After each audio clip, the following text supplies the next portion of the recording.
Channel friends, through the book through the life. और इस channel में हम बुक्स के सारे चैप्टर्स को डिस्कस करते हैं। अभी जो बुक हम डिस्कस कर रहे हैं उसका नाम सवाल ही जवाब है, written by great author Allan Pease. और हम इस किताब का लास्ट चैप्टर डिस्कस कर रहे थे देह भाषा के ऊपर।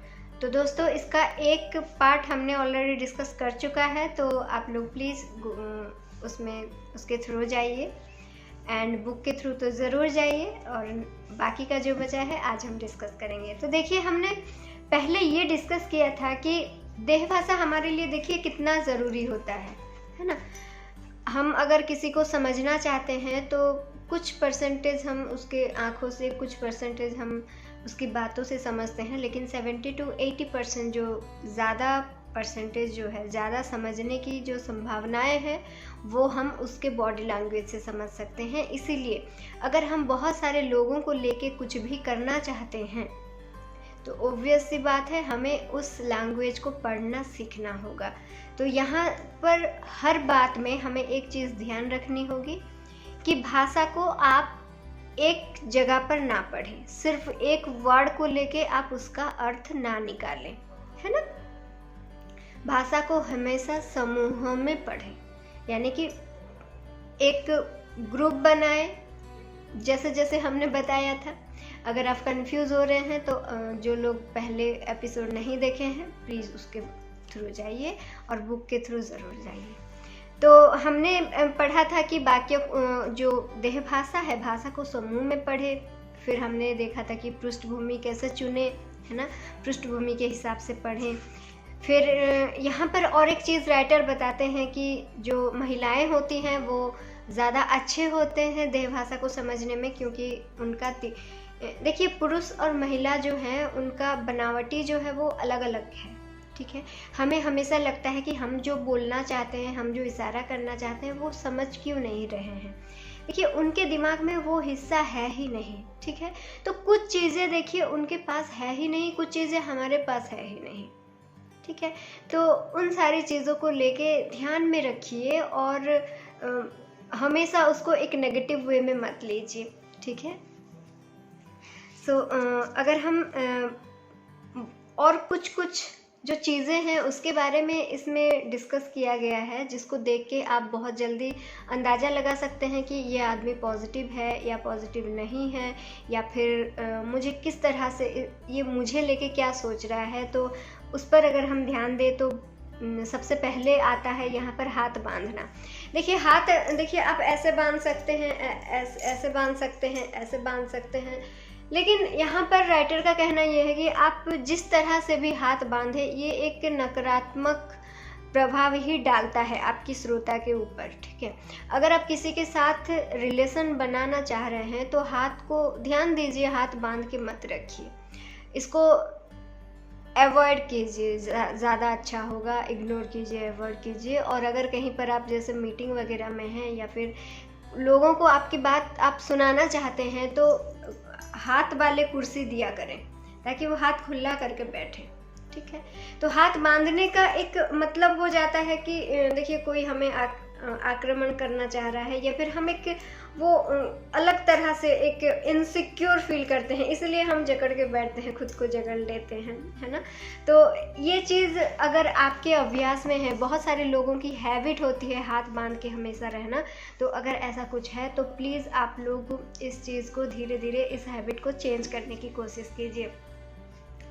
देन यहाँ पर देखिए हाथ बांधने के कई सारे तरीके और उन चित्र में दिया गया है, और उन तरीकों को किस किस तरह से आप अंदाज़ा लगा सकते हैं कि सामना वाला क्या चाहता है। ये सारी चीज़ें आप इस किताब के थ्रू जब पूरा किताब पढ़ेंगे तो आप बिल्कुल बहुत अच्छे से, बहुत क्लियरली समझ पाएंगे। सो हम बार बार रिक्वेस्ट करना चाहेंगे कि आप किताब के थ्रू ज़रूर जाइए।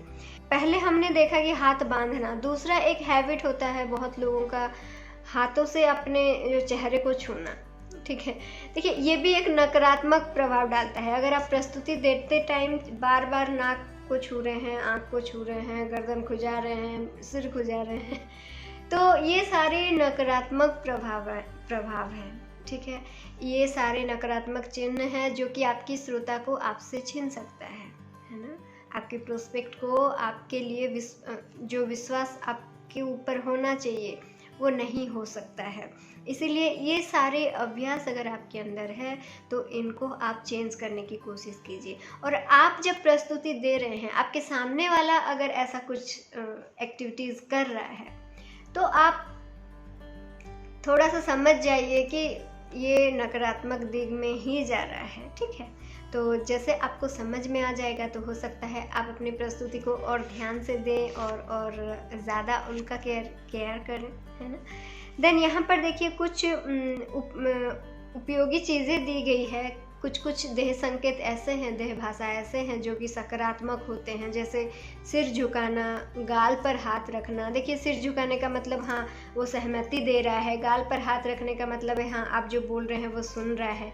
या फिर चश्मा का जो नोक होता है उसको मुंह में लेना, या फिर पेन या फिर पेंसिल जो भी पकड़ा है वो आदमी या फिर आप उसको मुंह में लेना। इसका मतलब होता है कि वो आदमी सीरियस है, आपको समझाना चाह रहा है, या फिर जो सामने वाला है वो भी समझना चाह रहा है, वो आपको सुन रहा है। देन है देखिए सामने की तरफ झुकना, फिर ऐसे मीनार बनाना, जैसे ऐसे ऐसे करके हम मीनार बनाते हैं ना।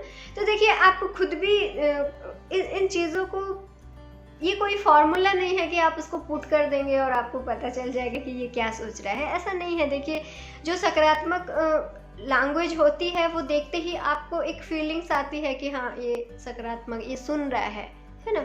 लेकिन देखिए उसी जगह पर कुछ नकारात्मक संकेत भी है, जैसे ऐसे करके देखना, है ना। कोई भी, अगर मैं बोल रही हूँ आप अगर ऐसे करके देख रहे हैं, यानी कि जाहिर सी बात है कि आप मेरे बातों के खिलाफ हैं, या फिर बातों को सुनना नहीं चाह रहे हैं, या फिर आप मन ही मन में ये सोच रहे हैं कि बड़ा आया मुझे सिखाने वाला, है ना। बड़ी सिंपल सी बात है। देन अगर देखिए आप कॉलर को खींचना, बोलते टाइम आप ऐसे ऐसे ऐसे ऐसे कर रहे हैं, गर्दन में ऐसे कर रहे हैं, हाथ मल रहे हैं, देन दोनों हाथ को ऐसे ऐसे कर रहे हैं। देखिए ये सारे जो बॉडी लैंग्वेज है ये नेगेटिव लैंग्वेजेस हैं। अगर ऐसा कुछ हो रहा है तो आप ध्यान दीजिए कि आपके श्रोता हो, या फिर आपको जो प्रस्तुति दे रहे हैं, या फिर आप जिनको दे रहे हैं, जो भी कोई हो, इसका प्रभाव जो है नकारात्मक आने वाला है। उस हिसाब से आप सजाग रहिए।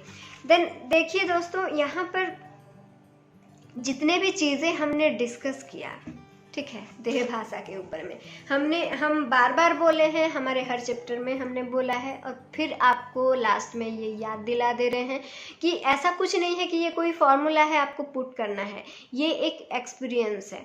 बॉडी लैंग्वेज और कोई आदमी से आप खुद को कनेक्ट करना, और उस आदमी का भाव को समझना, और उस हिसाब से आप टीम बनाना और टीम चलाना। देखिए ये सारी की सारी चीज़ें जो हैं, आप सिर्फ आपकी नॉलेज नहीं, आपकी नॉलेज और आपकी एक्सपीरियंस दोनों से ये बनेंगे। आपको सफल कराने के लिए दोनों ही चीज़ ज़रूरी है। तो देखिए सिर्फ आप किताब पढ़ के एक फॉर्मूला आप जान गए, उस फॉर्मूले को लोगों के ऊपर पुट करेंगे तो लोग हमें हाँ बोल देंगे, ऐसा नहीं होता है, ठीक है। आप बार बार इन सारी चीज़ों को अपने ऊपर लागू कीजिए। हम जब अपने बॉडी लैंग्वेज जब हम चेंज करने लगते हैं, पॉजिटिविटी के और लेके चलते हैं, तो हमें वैसे ही लोग हमारी तरफ अट्रैक्टेड होते हैं, ठीक है।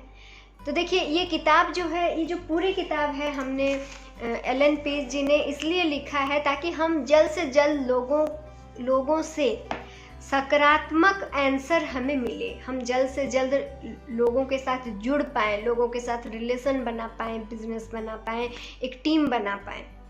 और देखिए दोस्तों, ये तभी होगा जब आप इस किताब को अपने प्रैक्टिकल लाइफ में यूज़ करेंगे, और सबसे पहले तो आप खुद के ऊपर ये सारी चीज़ें यूज़ करेंगे, है ना।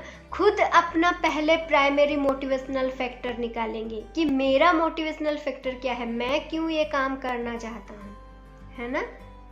तो ये जो सारी चीज़ें हैं पहले आप खुद पर अप्लाई कीजिए, देन लोगों पर अप्लाई कीजिए, सक्सेस आपके ज़रूर होगी। सो नेक्स्ट हम मिलेंगे एक बहुत ही बेहतरीन किताब के साथ। And till then bye bye, thank you so much for watching.